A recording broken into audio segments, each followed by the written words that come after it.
નમસ્કાર વિદ્યાર્થી મિત્રો, આપણે અગાઉના લેક્ચરની અંદર આપણું જે પહેલું ચેપ્ટર છે જે એક ચિત્રપાઠ હતો દયાળુ શિકારી, એના અંતર્ગત બીજી અન્ય જે 3-4 વાર્તાઓ હતી, જે કહાનીઓ હતી, એનો આપણે અગાઉના લેક્ચરની અંદર આપણે અભ્યાસ કર્યો.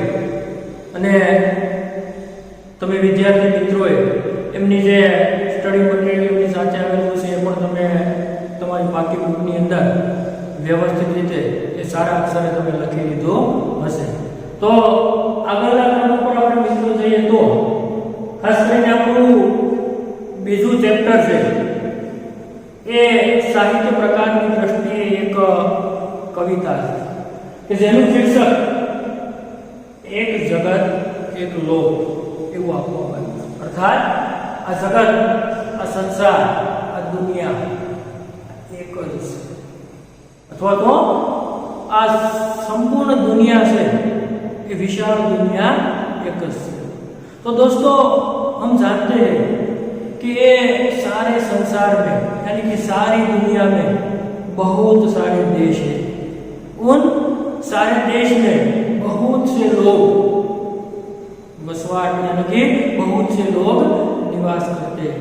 उन सारे देशों में भिन्न भिन्न धर्म के, भिन्न भिन्न जाति के, भिन्न भिन्न धर्म के यानी कि सभी प्रकार के लोग निवास करते हैं. पर हम ये जानते हैं कि ये सभी लोग भिन्न भिन्न देश में रहते हैं, भिन्न भिन्न जाति के हैं या तो भिन्न भिन्न वर्ण के, फिर भी एक ही धरती पर सभी लोग रहते हैं और एक ही आसमान के नीचे सभी लोग सोते हैं. तो इसी प्रकार का एक सुंदर संदेश जो कुदरत ने, जो ईश्वर ने हमें जो ये धरती यानी कि जो ये सुंदर सृष्टि हमारे लिए जिसका सर्जन किया है वह एक ही है. यानी कि इस कविता का मूल अर्थ यानी कि उस कविता का मूल संदेश भी हमारे यहाँ उस किसी प्रकार का है, क्योंकि हम जानते हैं कि सारी दुनिया में, सारे जगत में एक ही समान लोग निवास करते हैं. तो सारी दुनिया में एक ही सुंदर चंद्र है, एक ही सूर्य है, एक ही आसमान है, एक ही जमीन यानी कि एक ही धरती. तो इन सभी लोगों को एक ही सूर्य का प्रकाश मिलता है, एक ही चंद्र की रोशनी मिलती है, एक ही जमीन सभी लोग रहते हैं और एक ही आसमान के नीचे सभी लोग अपना निवास करते हैं. तो हमें यहाँ पर ईश्वर की यानी कि ये कुदरत की जो सर्वोपरिता है, यानी कि जो कुदरत की, जो भगवान की सर्वोपरिता, उसका यहाँ पर एक जगत एक लोक यानी कि संपूर्ण पूरा विश्व एक ही और एक ही है और उन पर हम सभी लोगों को एक ही सम्मान, एक ही अधिकार, एक समान हमें समानता मिलने चाहिए. और इसी प्रकार का सुंदर भाव इसी कविता में हमारे पाठ्यक्रम में दिए गए. तो दोस्तों ये जो कविता है उनमें कुछ शब्दार्थ है जो मैंने यहाँ पर लिख दिए. आप भी ये कविता का अभ्यास करते वक्त यानी कि आप भी ये वीडियो देखते वक्त अपनी किताब अपने पास रखिएगा, ताकि ये जो कविता की जो पंक्तियां है ये पंक्तियां हम तक, मैं यहाँ से आपको समझाऊंगा तब आपके पास किताब होगी. तो किताब में जो पंक्ति में कोई जो जटिल यानी कि कुछ गहरा शब्द हो उसे समझने के लिए आपको कोई मुसीबत ना पड़े. इसलिए ये जो शब्दार्थ है उसे ध्यान में रखकर हम सरलता से, अपनी की सहजता से इस कविता को हम समझ सकते हैं. तो दोस्तों हम यहाँ पर ये जो हमारी किताब है, ये जो दूसरी कविता है, इसका हम यहाँ पर पठन करते हैं यानी कि उसे हम यहाँ पर समझने का प्रयास करते हैं. तो सबसे पहले कि ये जो कविता का जो शीर्षक एक जगत यानी कि ये जो सारी की सारी सृष्टि है, सारी की सारी धरती है, यानी कि सारा का सारा संसार है, उन सभी में प्रकृति के जो तत्व है वह एक ही है। तो दोस्तों हम प्रकृति के तत्व किसे कहते हैं? यानी कि इस सृष्टि में, इस संसार में जो कुदरत की बनाई गई जो चीजें हैं, जो वस्तुएं हैं, यानी कि कुदरत द्वारा जो निर्मित ये आकाश हो, ये धरती हो, ये चंद्र, सूर्य, तारा, पहाड़ी, नदी, तालाब, सरोवर, खेत, हरियाली, ये सभी वस्तु को हम प्रकृति के तत्व कह सकते हैं। यानी कि हम सभी को एक ही समान प्रकृति के तत्व मिलते हैं और उनकी रचना स्वयं भगवान ने की है, यानी कि स्वयं ईश्वर ने की है। फिर भी हम यहाँ पर भेदभाव रखते हैं। यानी कि इस कविता का हमारे लिए जो उद्देश्य है कि हमें किसी भी प्रकार के लोगों के साथ, किसी भी जाति के या किसी भी प्रकार के धर्म के लोगों के प्रति हमें किसी भी प्रकार का भेदभाव रखना नहीं चाहिए, क्योंकि एक कविता का मुख्य संदेश यही है, क्योंकि सारी की सारी जो प्रकृति है वो हम सभी को एक समान ही मिलती है। तो हमें इसमें किसी भी प्रकार का भेदभाव नहीं रखना चाहिए और एक दूसरे के साथ समानता और प्रेम की भावना बढ़ाकर हमें जीवन जीने का प्रयास करना चाहिए। तो दोस्तों हम देखते हैं कि प्रकृति के तत्व हम सबके लिए हैं। हम सब को समानता से रहना चाहिए, बिना भेदभाव के सभी के साथ प्रेम से रहना चाहिए। लेकिन કોઈ પણ પ્રકારના ભેદભાવ વગર આપણે બધા જ સાથે એક સમાનતાથી, ભાઈચારાની ભાવનાથી રહેવું જોઈએ। आज मनुष्य की सोच अपनी दुनिया तक सीमित हो रही है। इस काव्य का भाव राष्ट्रवाद की संकीर्णता से ऊपर उठकर विश्व बंधुत्व की भावना को विकसित करना है।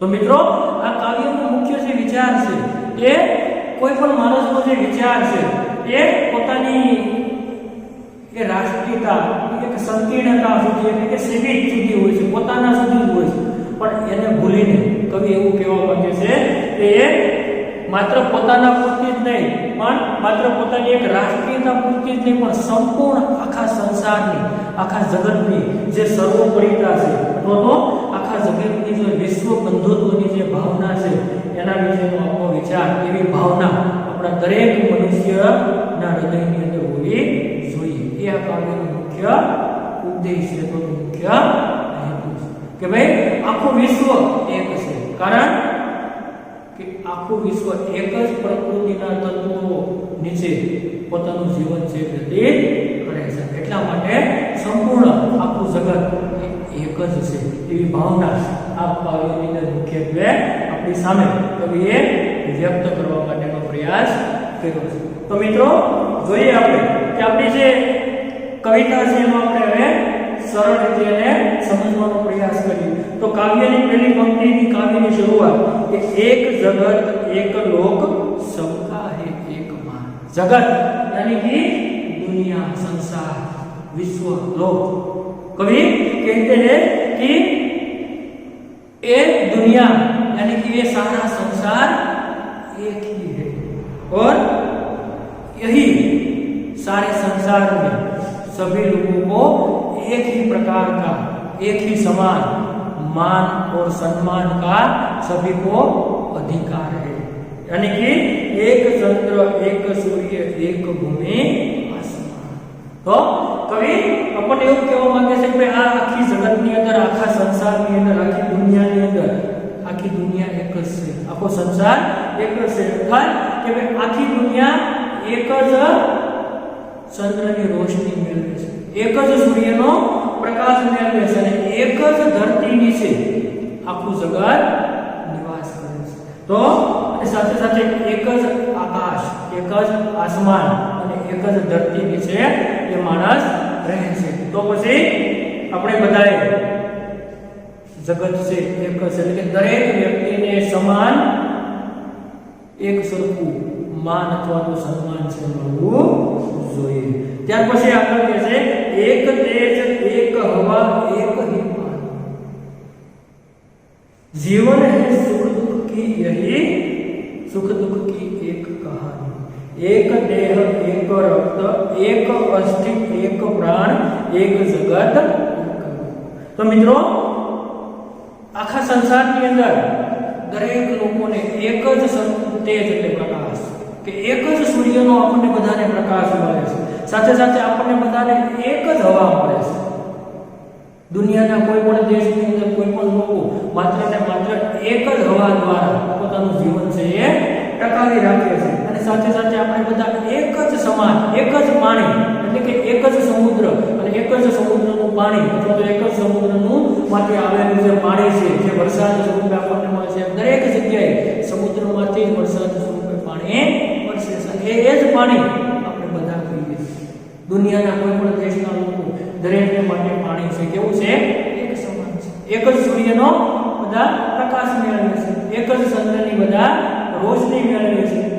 એ રીતે એક દેહ એક રક્ત એટલે કે આપણા દરેકનું શરીર એક સમાન છે.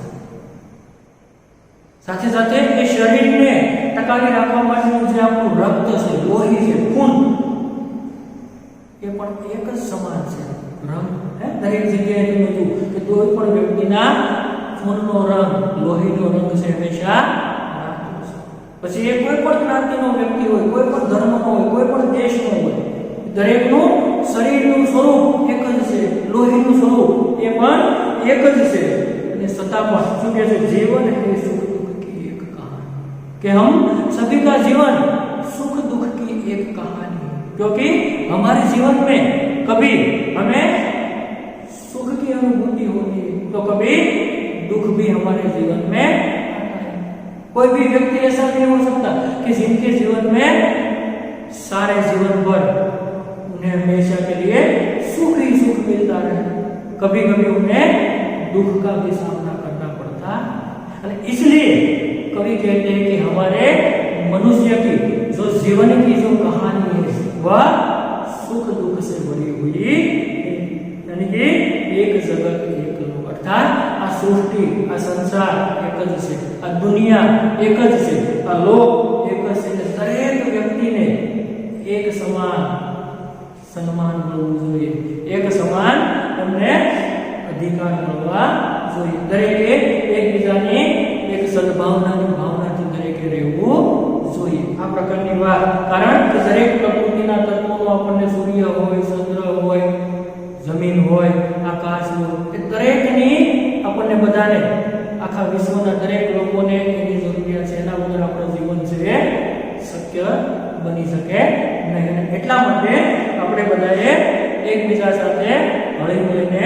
રહેવું જોઈએ. અર્થાત દરેક વ્યક્તિને આપણે એક સરખું સન્માન આપવું જોઈએ. અર્થાત દરેક વ્યક્તિને સન્માનથી, અધિકારથી જીવવાની એક એ ભાવના અથવા જીવન જીવવાનો અધિકાર દરેક વ્યક્તિને છે. ત્યાર પછી આગળ આપણે જોઈએ મિત્રો, તો કવિ કહે છે હર્ષ ભરે ગાયે હમ રાગ સુહાન. હર્ષ એટલે આનંદ. શું કહે છે? કે આપણે હર્ષથી, અને હર્ષ ભરે ગાયે હમ રાગ સુહાન. હર્ષ એટલે આનંદથી, રાગ એટલે ગીત, સુહાન એટલે સંગીત. તો समता और ममता के गीत तरह, अर्थात આપણે બધા આનંદિત થઈને સુંદર મજાના ગીત છે એ ગાવા જોઈએ. અને દરેક વ્યક્તિ પ્રત્યે સમાનતા અને મમતા એટલે પ્રેમની ભાવનાના ગીત છે આપણે ગાવા જોઈએ. ઘર ઘર में गुंज रहा निष्दिन वह मधुर गान, एक जगत એટલે કે દરેક ઘરની અંદર નિષ્દિન, રાત અને દિવસ. શું કહે છે? નિષ્દિન એટલે કે રાત અને દિવસ એક એક ઘરની અંદર હંમેશાને માટે સમતા એટલે સમાનતા, મમતા એટલે પ્રેમ, કે દરેક ઘરની અંદર એ રાત અને દિવસ હંમેશાને માટે સુંદર, આનંદથી, પ્રસન્નતાના એ ગીત છે ગવાવા જોઈએ. અને સાથે સાથે જગત એક જ છે.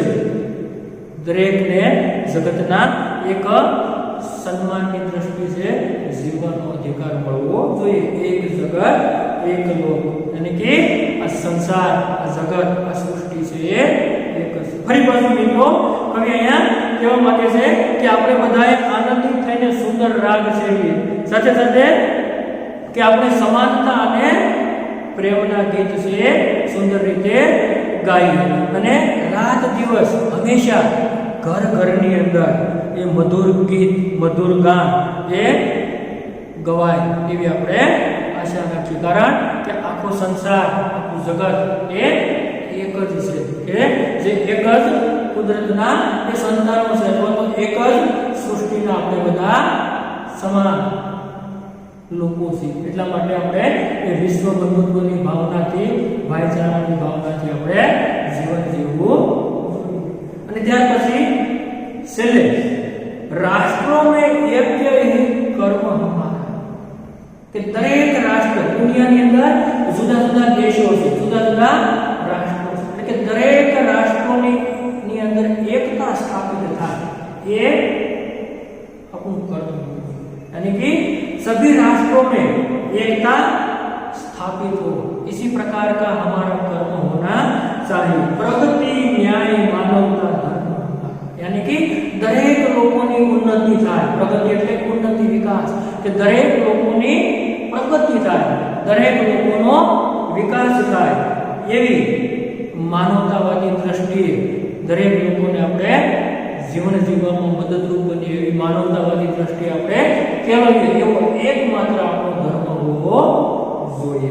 હિલમિલ કે લહેરાએ વિશ્વ શાંતિ કા નિશાન, અને આપણે બધા હળીમળીને એકબીજા સાથે ભાઈચારાની ભાવનાથી આપણે બધાએ વિશ્વ શાંતિનો ઝંડો, વિશ્વ શાંતિનું ચિહ્ન, એટલે કે यहाँ पर विश्व शांति का निशान, એટલે કે વિશ્વ શાંતિનો ઝંડો આપણે બધાએ એક સાથે મળી એક સાથે સમત્વ અથવા તો સમાનતા અને મમતાની ભાવનાથી આપણે બધાએ વિશ્વ એક છે, અથવા તો સંસ્કૃતની અંદર જે પ્રસિદ્ધ ઉક્તિ છે કે વસુદેવ કુટુંબકમ, यानी कि આખું વિશ્વ છે એક જ છે. ભલે દેશ જુદા હોય, ભલે ધર્મ જુદા હોય, ભલે જાતિ જુદી હોય, ભલે રૂપ અને રંગ જુદા હોય, છતાં પણ આપણા શરીરનું જે રક્ત છે એક જ સમાન છે.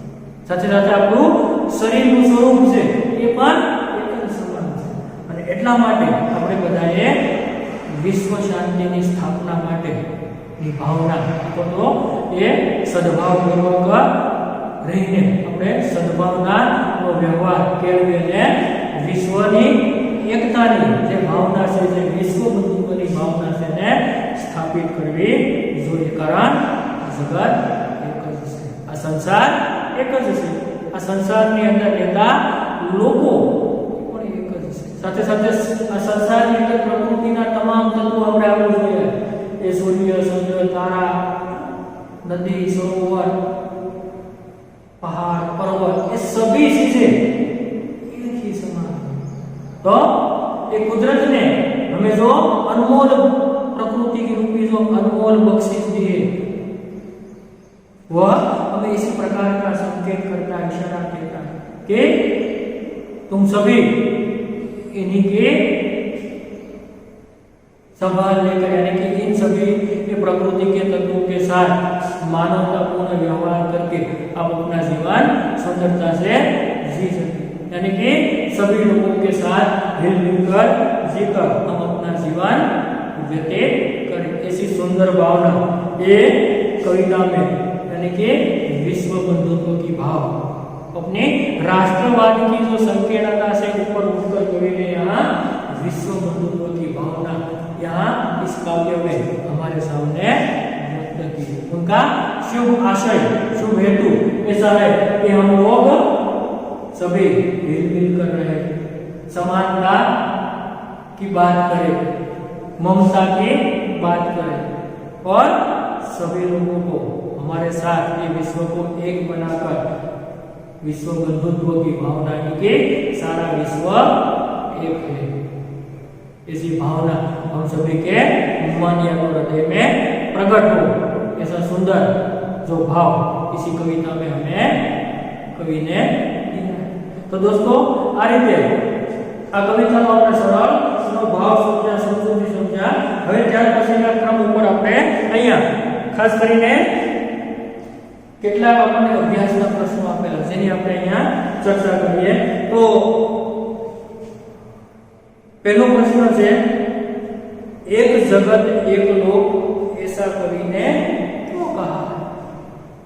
तो हम कह सकते हैं कि ये संसार एक ही है, क्योंकि सारे संसार में एक ही सूर्य है, एक ही चंद्र है, एक ही धरती है, एक ही आसमान है, और साथ ही ये सारे संसार में एक ही हवा है, एक ही पानी है, एक ही तेज है, एक ही रोशनी है। इसलिए कवि कहते हैं कि ये जगत एक लोक, यानी कि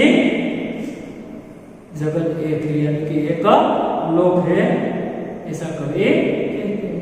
फिर दूसरा प्रश्न, एक रक्त का अर्थ समझाए। क्या कहते हैं कवि? एक रक्त का अर्थ समझाए। रक्त यानी कि खून, लहू। तो हम कह सकते हैं, कवि कहना चाहते हैं कि एक रक्त का अर्थ यही है कि विश्व में किसी भी देश के व्यक्ति हो, यानी कि विश्व के देश के कभी भी लोग हो, इन सभी के शरीर स्वरूप की दृष्टि से, रूप की दृष्टि से भले ही अलग हो, पर उन सभी के रक्त का लहू एक ही समान, चाहे वह अन्य धर्म की व्यक्ति हो, यानी कि किसी भी प्रकार के धर्म के व्यक्ति हो, किसी भी देश की हो, किसी भी धर्म यानी किसी भी जाति की हो, या तो किसी भी नाती की, इन सभी के रक्त का जो रंग है, लहू का जो रंग है, एक ही समान है। इसलिए कवि कहते हैं एक ही रक्त, चाहे किसी भी देश का व्यक्ति हो, किसी भी धर्म का व्यक्ति हो, या तो किसी भी जाति का व्यक्ति हो, सभी का रंग एक जैसा ही है, ऐसा कवि कहना चाहते हैं। उसके बाद तीसरा प्रश्न है, हमारा धर्म क्या होना चाहिए? तो कैसे कवि कि भाई आपको धर्म शू होवो જોઈએ? तो हम कह सकते हैं कि हमारा धर्म यह होना चाहिए कि सबकी प्रगति हो, सबको न्याय मिले, और सभी लोग मानवता की रक्षा करें, ऐसा हमारा धर्म होना चाहिए। कैसा हमारा धर्म होना चाहिए? कि सभी की प्रगति हो, सभी की विकास हो, सभी को न्याय मिले, सभी लोग को सभी मानवता की रक्षा हो, ऐसा हमारा धर्म होना चाहिए। चौथा प्रश्न है, हमारा जीवन सुख दुख की कहानी है, ऐसा कवि ने क्यों कहा है? दोस्तों कि भाई हमारा जीवन सुख दुख की कहानी है, ऐसा कवि ने क्यों कहा है? तो हम कह सकते हैं कि संसार में कोई भी मनुष्य हो, यानी कि कोई भी व्यक्ति हो, उनके जीवन में कभी सुख तो कभी दुख, यानी कि सुख दुख आते जाते रहते हैं। कोई भी व्यक्ति ऐसा नहीं हो कि जिनके संपूर्ण जीवन में उन्हें सुख ही सुख मिले, या तो कोई ऐसी भी व्यक्ति नहीं है कि जिनके संपूर्ण जीवन में, यानी कि उनके पूरे के पूरे जीवन में उन्हें दुख ही दुख मिले। इसीलिए कवि कहता है कि भाई ये हमारी जो जीवन है, हमारी जीवन की जो कहानी है, वह सुख और दुखों से भरी हुई। उसके बाद ये अभ्यास के जो प्रश्न थे, दूसरे सवाल में ऊंचे स्वर में पढ़िए। दोस्तों કેટલાક શબ્દો છે આપેલા છે, તમારે ઉચ્ચાર સ્વરથી એને બોલવાના છે, વાંચવાના છે। સૂર્ય, સુખ, दुख, रक्त, अस्थि, प्राण, गायी, गुंज, हर्ष, ऐक्य, कर्म, प्रगति, लहराई, विश्व। तो आ बधा शब्दों जे छे ए दरेक शब्दों अपना पाठ्यपुस्तकनी अंदर जे काव्यनी अंदर आपેલા જે શબ્દો છે, જે શબ્દો આપણા માટે નવા શબ્દો છે, જેને આપણે યાદ રાખવાના છે, એના અર્થ છે આપણે અહીંયા જોયા, એને આપણે એ સમજવાના છે। કેટલા લખેલા છે મિત્રો, જે પણ તમે જોઈ શકો. ત્યાર પછી પ્રશ્ન નંબર 3 છે મિત્રો. એ ત્રીજા પ્રશ્નની અંદર અહીંયા આપણને एक उदाहरण આપેલું છે कि उदाहरण के अनुसार निर्देशित वर्ण से शुरू होने वाले शब्द बनाइए. अर्थात આપણને क ग घ स અને म આ પાંચ શબ્દો છે આપણા પાઠ્યપુસ્તકના પેજ નંબર 8 ઉપર આપેલા છે. એ 8 નંબરના જે પેજ ઉપર આપેલા જે શબ્દો છે એમાં એક ઉદાહરણ આપેલું છે કે ક ઉપરથી અહીંયા આપણને ચાર શબ્દો બનાવ્યા. કૌવા, પછી કમલ, કાગજ અને ચોથો શબ્દ કૌશલ. તો એ રીતે આપણે પણ આપણી સાથે એ અન્ય શબ્દોનું અહીંયા નિર્માણ કરીએ. તો એની અંદર જોઈએ આપણે કે જાતે આપણે શબ્દો બનાવવાનો તો આપણે ગ ઉપરથી શબ્દ બનાવવો છે. તો અહીંયા તમે પણ તમારી કિતાબમાં તમારી પુસ્તકની અંદર સાથે રાખીને પેન્સિલથી એ ખાલી જગ્યા જે આપેલી છે એની અંદર શબ્દો લખી લેજો. ગ ઉપરથી શબ્દો બનાવો તમારી સાથે. હું અહીંયા શબ્દો બનાવું છું, તમે પણ તમારી રીતે એ શબ્દોના આધારે નવા શબ્દો બનાવી શકો છો. તો અહીંયા આપણે બનાવીએ ગણેશ, ગમલા, ગણેશ, ગમલા, ગીત, ગુંજ. આ રીતના આપણે ગ ઉપરથી શબ્દો બનાવ્યા. પછીનો બીજો શબ્દ છે અહીંયા ગ. તો ગ ઉપરથી ઘર, ઘડી, घंटा और चौथा शब्द घटना. ત્યાર પછી આપણે ચ ઉપરથી શબ્દો બનાવીએ. તો ચ ઉપરથી ચરખા. બીજો શબ્દ આપણે બનાવીએ ચમચા, ચરણ, ચમચા, ચરણ, ચટાઈ. એ જ રીતે ચોથો શબ્દ છે મ. તો મ ઉપરથી महल, मकान. और शब्द है मोर, मक्खन. इसी प्रकार आप भी उनसे कई अलग अलग એટલે જુદા જુદા તમે પણ ઘણા બધા શબ્દો આ શબ્દોના આધારે તમે એ શબ્દોનું સર્જન કરી શકો. નવા નવા શબ્દો વિચારવાના અને એ શબ્દોને અહીંયા ત્યાર પછી આપણને જે શબ્દ સારણી આપેલી છે એ શબ્દ સારણીની અંદર આપણને કેટલાક મિત્રો તમારી પાસે શબ્દ સારણી પ્રશ્ન નંબર 4 ની અંદર છે કે જેની અંદર આપણે એક ચોરસ ખાનાની અંદર આપણે એને એ રાઉન્ડ કરીને આપણી જાતે જરૂરી શબ્દ શોધવાના છે. ત્યાર પછી એને આપણે વાક્યની અંદર જાતે પ્રયોગ કરતા શીખવાનું છે. જેવી રીતે પહેલો શબ્દ અહીંયા પારસી. જો પછી પહેલી લાઈનની અંદર મહાભારત ઊભી લાઈનમાં શબ્દ આવશે. પછી બીજી લાઈનમાં ઊભી લાઈનમાં પારસી. પછી બાઇબલ. પછી એમાં મસ્જિદ, હિન્દુ. પછી ગુરુ ગ્રંથ સાહિબ, અવેસ્તા. પછી શીખ. પછી મંદિર, રામાયણ, મહાભારત, મુસ્લિમ. તો આવા શબ્દો છે આપણને અહીંયા આપેલા છે. એ શબ્દોના આધારે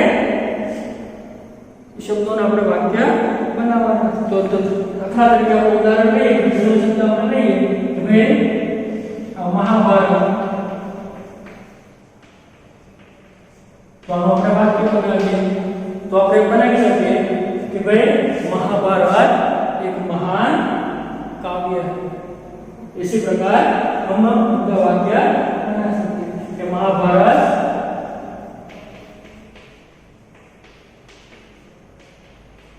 एक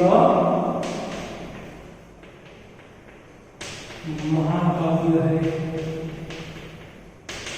ये रीते बीजू पण આપણે શબ્દ લઈને આપણે બનાવીએ કે મસ્જિદ શબ્દ છે.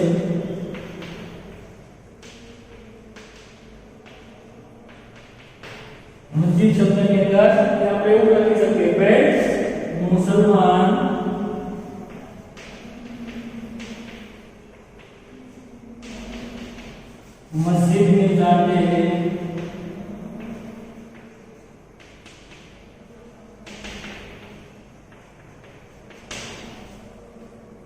પછીનો શબ્દ આપણે લખીએ રામાયણ, તો એ પણ થઈ શકે. તો ઉદાહરણ તરીકે આપણે અહીંયા બધા જોઈએ તો રામાયણ,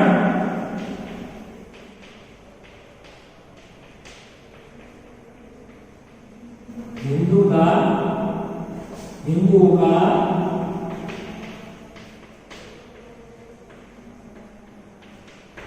धर्म ग्रंथ. तो मित्रों आ रीते આપણે તમારી સાથે બીજા અન્ય શબ્દો છે सिख, तो हम कह सकते हैं सिख गुरुद्वारा में जाते हैं. उसके बाद कई अलग शब्द है अवेस्ता, फिर गुरु ग्रंथ साहिब. तो मित्रों आ રીતે તમે પણ એ શબ્દોને આધારે એ તમારા પોતાના અભ્યાસ માટે વિશેષ જાણકારી માટે એ કોષ્ટકને બરાબર જોઈ અને એનો અભ્યાસ કરવા માટે તમે નવા વાક્યો બનાવો અને જાતે પ્રેક્ટિસ કરીએ તો એ શબ્દો તમે બનાવી શકો. તો મિત્રો એ રીતે હવે આપણે આગળના ક્ષેત્રની અંદર આની કે હવે પછીના જે નેક્સ્ટ વિડિયોની અંદર આપણે અહીંયા જે સ્વાધ્યાયના પ્રશ્નો છે, ત્યાર પછીના જે ખાસ કરીને ભાષા સજ્જતાની અંદર જે વિરામ ચિહ્નો છે એના ઉપર આપણે આગળ અભ્યાસ કરીશું. અને જ્યારે આ ચેપ્ટર સંપૂર્ણ પૂરું થશે ત્યાર પછી હું એ સ્વાધ્યાયનું જે સ્ટડી મટીરીયલ પીડીએફ ફાઇલ છે હું આપીશ અને ત્યારે એ તમારે એના સંપૂર્ણ અભ્યાસના સ્વાધ્યાયના જે કાંઈ પ્રશ્નો હું તમને આપું એને વ્યવસ્થિત રીતે સારા અક્ષરે તમારે તમારી પાઠ્યપુસ્તકની અંદર લખી લેવાના રહેશે. બરાબર? તો આ રીતે આપણે અહીંયા આ પહેલું કાવ્ય છે એનો અભ્યાસ, એ કાવ્યની સમજૂતી ત્યાં સુધીનો આપણે અહીંયા આજના લેક્ચર માટે રાખીએ છીએ. હવે પછીના નેક્સ્ટ વિડિયોની અંદર ફરી પાછું આપણે આ કાવ્યની અંદર એક બીજા ભાગ તરીકે એના સ્વાધ્યાયના પ્રશ્નો અને ત્યાર પછી ગ્રામરનો જે આપણો ટોપિક છે વિરામ ચિહ્નો જે ભાષા સજ્જતાની અંદર આવે એની ચર્ચા આપણે આવતા વિડિયોની અંદર કરીશું. બરાબર? તમે આ જે શબ્દો છે એને તમે વ્યવસ્થિત રીતે જ્યારે સ્વાધ્યાયની શરૂઆત કરો એ પહેલા શબ્દાર્થ છે એ તમારે પહેલા લખી લેવાના. પછી તમારી સામે જે સ્ટડી મટીરીયલ આવે એમાંથી જે જરૂરી પ્રશ્નો છે આપણે જે પાઠને આધારે જે વિશેષ પ્રશ્નોત્તર સંબંધ તમને મળે એ પાઠ્યપુસ્તકમાં સારા અક્ષરે લખી લેજો.